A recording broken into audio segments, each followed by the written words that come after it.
This is part of a summer series sponsored and supported by the City of Santa Clara. And we have Robin Saeed here, who from the City of Santa Clara. Robin, would you like to say a few words? Sure, thank you. Welcome, everybody. Again, I'm Robin Saeed. I'm an assistant to the city manager with the City of Santa Clara, and I've had the privilege of getting to work on this initiative on behalf of the city for, gosh, probably about a year and a half now. So it's been very exciting. First off, I want to thank you all for joining us today, especially I want to thank our partners in this initiative, Project Equity, the Democracy at Work Institute, the U.S. Federation of Worker Cooperatives, and also the team leading this session today, the Sustainable Economies Law Center. Without them, these sessions wouldn't be possible. They're the experts, so we're extremely grateful to them. Over the summer, we've hosted a series of webinars focused on important factors to consider when launching a worker co-op. And today marks our final session of this summer series. We've heard straight from business owners on their experiences shifting to this business model, and we've learned about the legal steps one may need to take or financing options. And today we're going to dive into what it actually takes to spread ownership and control across a group of people. If you're interested in a broader overview of the business model or you missed some of our sessions, please visit our website, santaclaraca.gov/worker cooperative. You'll find all our previous sessions there, as well as links to other resources. I hope you enjoyed today's session. Please don't hesitate to reach out with any questions. And with that, I'll hand it back over to Ricardo. Thank you. Thank you, Robin. Really appreciate it. Yeah.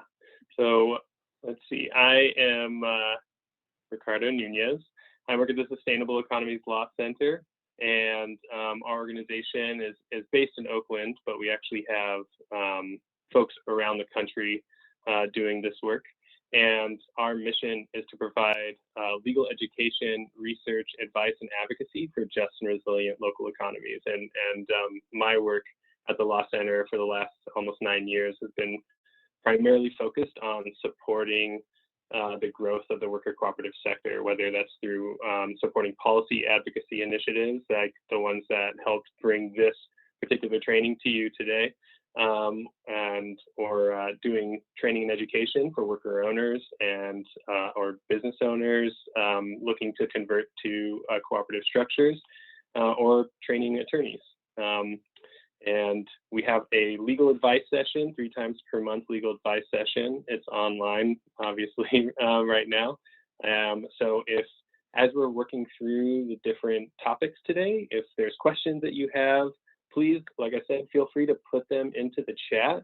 But there's going to be some questions that maybe we're not going to be able to fully answer. That's really, really focused on your particular organization or enterprise.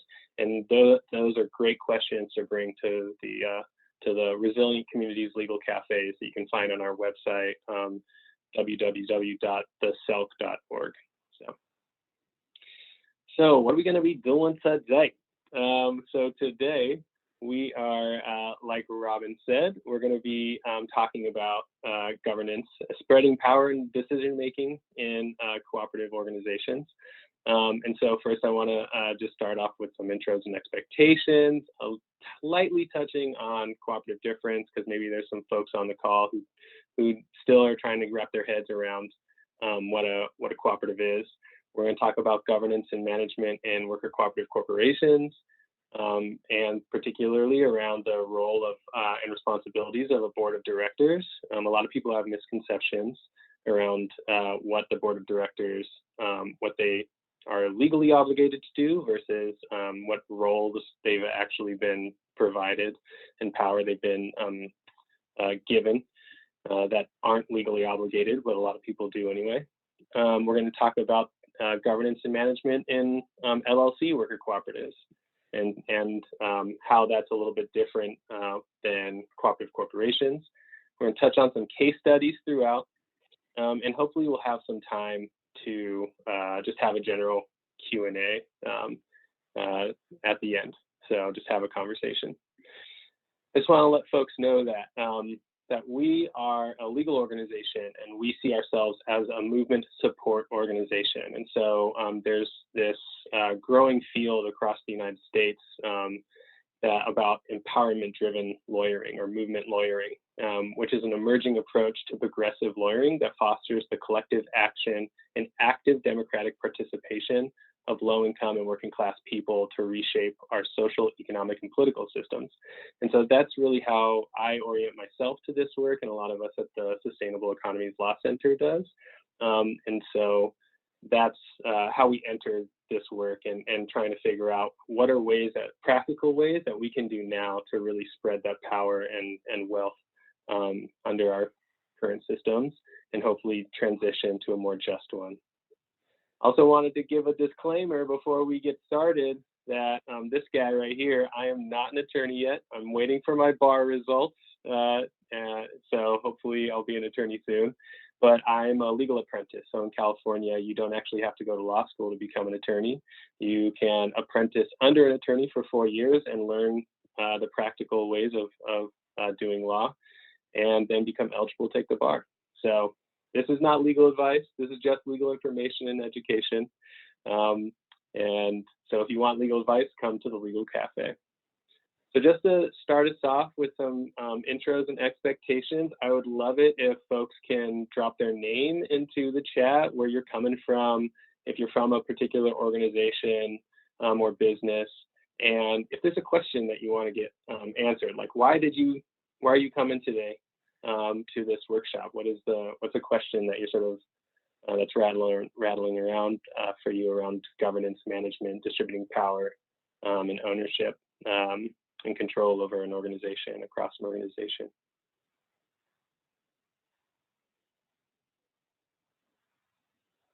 And again, just for folks, I'm Ricardo Nuñez, and I am currently in Connecticut, but I've been living in Oakland, California for the last 9 years and just visiting some friends up here. So the wonders of Zoom and all of our online lives now. So before I get into cooperative governance and management, just really quickly about what are cooperatives. And so a way that I like to think about the difference, or when to enter the conversation about what are cooperatives, I like to ask what are conventional businesses? What is our economy based on? And what are the principles that underlie that and that underlie a lot of businesses? So the principles of a capitalist corporation or our company is there's only one responsibility of business: to use its resources and engage in activities designed to increase its profits so long as it stays within the rules of the game. So this is Milton Friedman, an economic advisor to presidents and prime ministers. And really that principle is an underlying foundation of our current economy and a lot of business structures. And it's not only theoreticians and philosophers and things that say that, it's actually the law. There's this case that was handed down by the Supreme Court back in the early 1900s, in 1919, that said a business corporation is organized and carried on primarily for the profit of the stockholders. The powers of the directors are to be employed for that end. So we're talking about governance and talking about board of directors. This is their mandate, is to maximize the profit returns for those stockholders. And so that is the driving principles and legal requirements for conventional businesses. And so when we're talking about what is a cooperative, it is fundamentally based on a different set of principles, talking about that are internationally recognized across the world. So voluntary and open membership, democratic member control, member economic participation, autonomy and independence, education, training, and information, cooperation amongst cooperatives, and concern for community. And there's a lot of great resources out there that really go into each one of these pieces and each one of these principles. And we'll see today how they are actually made real in a California legal context, but also in cooperatives generally. Now, and here's Mondragon Cooperatives corporation values. There's Mondragon Corporation in Spain. That's one of the largest, or the largest, cooperative corporation in the world, where it has hundreds of businesses that are worker controlled and owned, with tens of thousands of worker owners. And they've decided to not only take those cooperative principles, but reinterpret them and add a few of their own. So maybe later, if you're interested in understanding a little bit more about what does wage solidarity look like, sovereignty of labor, instrumentality and subordinate nature of capital, all those things, we can go over that in the Q&A portion. But really, I'm bringing this up because it's fundamentally reconfiguring how we operate and how we distribute the power. And so for folks on the call today and folks watching the recording of this, what I'm bringing up right now is, what are the principles, or the question that I'd like to pose is, what are the principles that you want your business or organization to be based on? And to answer that for yourselves. So co-op governance and management. A few things that everyone should know about governance is, whoa, it's all about governance. At Selk, we figured that the systems of governance that you decide on can be just as important as your business planning or your market research or all the other ingredients that you need to be a successful entrepreneur or to run a sustainable business. So there's a few things that everyone should know about governance. What is governance?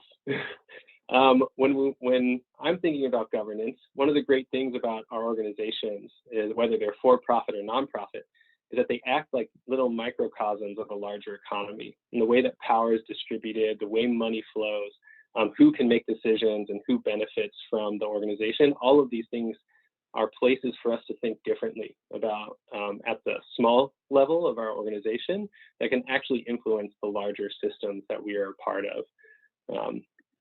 And so here's a few maybe examples of governance and what it can look like in a typical Silicon Valley company, where there can be a lot of conflicting interests, a lot of these bureaucratic machines that are meant to actually pit people together, or pit people against each other.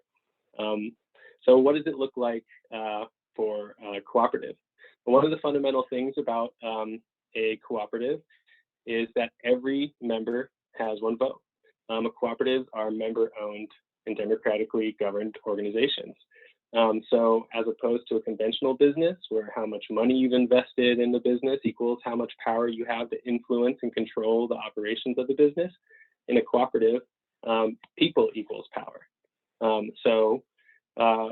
And I'll get into this in a couple minutes, but in California, we have a cooperative corporation that actually legally mandates that for every member or worker owner, every member has one vote. And so this is different from a typical business, which I've already mentioned. Let me go back one. But why are we talking about democratic governance? Well, if we don't want to reproduce the power dynamics of the dominant systems, we must be very intentional about designing for the power dynamics that we do want. So issues of power and privilege, oppression exist within every organization, even at the Sustainable Economies Law Center. And these are conversations for us to be able to decide and move through together. And while they can get sticky and difficult, it's a very empowering thing to be stepping into and participating in an organization where you all get to work together to find answers for these types of decisions.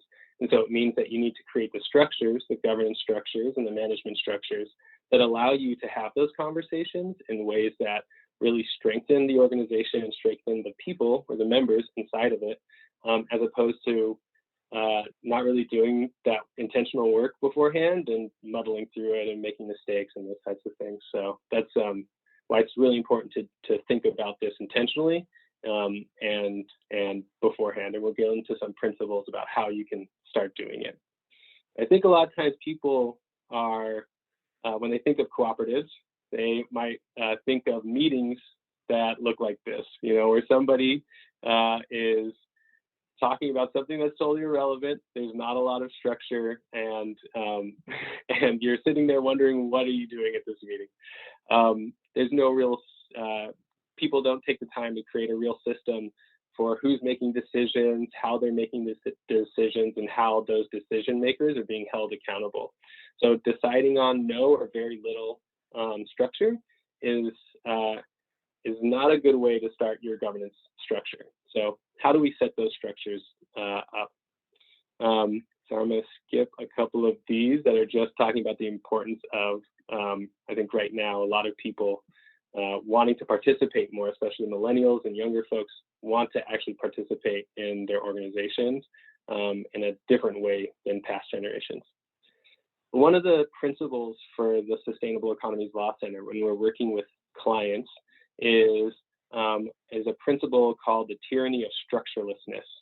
And so we have a little tyranny of structurelessness Rex coming in here. And basically the tyranny of structurelessness was a term that was coined by organizations during the women's liberation movement, where organizations were resisting the very idea of leaders and discarded any structure or division of labor.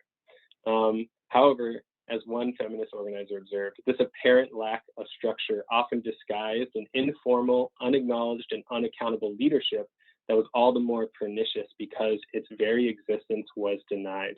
And so these earlier versions of cooperatives and collective governance and management systems inform how we do our work today in advising clients on how to structure their businesses and organizations. So what does it look like? What does it mean for the next generation of cooperatives? It means that we shouldn't make these same mistakes again. As you're working with your organization, your business, or with others, if you're coming to a question or something that's really sticky, what I would suggest is reaching out to Sustainable Economies Law Center or other organizations like Democracy at Work Institute or the U.S. Federation of Worker Cooperatives to really see if there's already resources to help answer or help guide responding to the question. Because we've made a lot of mistakes and we don't want y'all to continue to make those same mistakes moving forward. And another thing, just because we're a legal organization, is that when you're writing policies or your bylaws or operating agreements, it's really important to make sure that when you're adopting governance structures, that they are really clear and understandable. One of the things that's really powerful about cooperatives is that they allow people to step into their power, but they can only do that if people understand what their rights and responsibilities are. So when you're writing your policies or documents, they shouldn't look like this: a bunch of legalese where you have to hire an attorney just to interpret what the attorneys are, what the previous attorney had written. If it's to be a truly democratic workplace, everyone needs to have access to basic information and be able to understand what it all means. So I'm talking about cooperative membership, cooperative ownership, legal structures, all of these things. And I know I touched on what a cooperative is, but I just want to drive this point home a little bit more and help disentangle a few things. What does cooperative governance have to do with ownership? We're going to be talking about how we share information and power within our companies through our organizational and governance structures. And this can serve as guidelines when it's time to write or update your bylaws or operating agreement. And whether you decide to legally become a cooperative or not, you can categorize an individual's or members' relationship with the business into 3 different categories. Ownership, so having an equity stake in the business. Control, having a say in the day-to-day or strategic decision-making of the business. And the benefit, receiving a portion of the profits, or what we call surplus in co-op talk, that leftover money at the end of the year that you're going to distribute as the bonus or dividend that you're going to receive. So a lot of times when we look at conventional organizations, all 3 of these things are wrapped up into one person or people. But in cooperatives, we actually get to separate these things out, and we get to separate them and wear different hats and make different decisions at different times, depending on what hat we might be wearing. So what is governance, and how is it different than management? Governance is setting the mission and vision of the organization, deciding the strategy or how the business can best reach its goals, defining management structures. How will the day-to-day work get done? What about accountability for work done and done well? We might be talking about a person, a team of managers, committees, etc. Who sets or this is where setting policies can happen, designing the decision-making structures, evaluating progress towards those goals. And there's resources created by a lot of organizations like the ones I mentioned before, and also Project Equity and others that actually have created evaluation systems for cooperative organizations. So governance. When we're talking about governance bodies, here's a little picture of an old sketch of our organization, the Sustainable Economies Law Center, and how we distributed different areas of governance and management in our organization. In both conventional and decentralized organizations, it's common to designate and empower one or more governance bodies. They can be called boards, they can be called committees, councils, circles, and so on. And so some questions for you to ask yourself is, what are common configurations of governing bodies in democratic organizations? We're going to hit on some of those today. How are those powers and selection processes generally defined? Like, are they elected or what? And when there are multiple governing bodies, what is the relationship among them, and how are their powers balanced? So the first, when we're talking about governance, we're going to talk about corporations.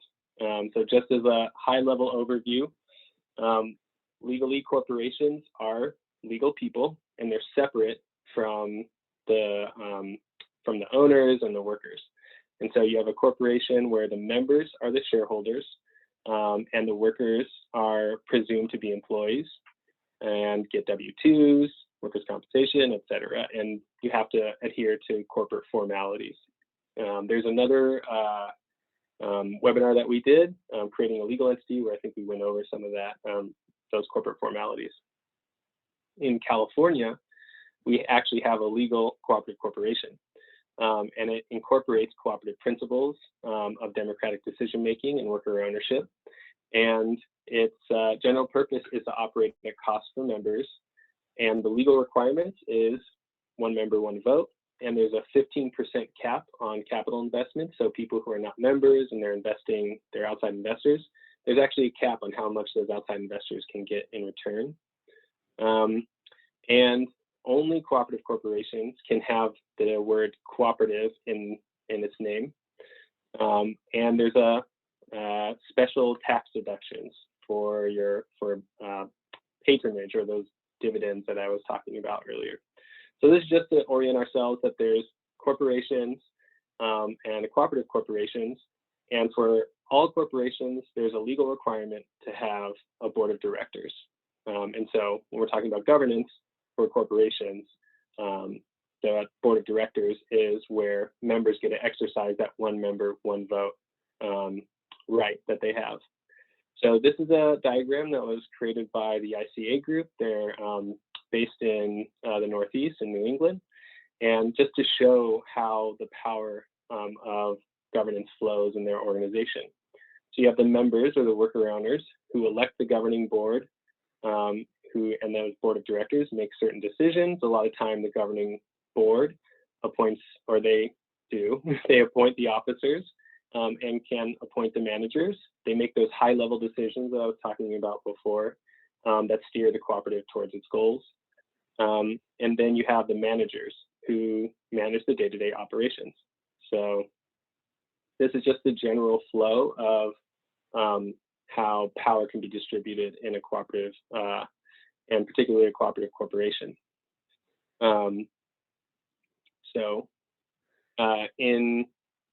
There's sort of in the spectrum of cooperative corporations, we can think of the board of directors either sort of as a small body that is elected here, like in Alvarado Street Bakery, which is up in Petaluma and one of the larger worker cooperatives in the Bay Area. I believe there's about 140 worker owners there. They actually elect a small representative board of directors, that makes those high-level decisions. And so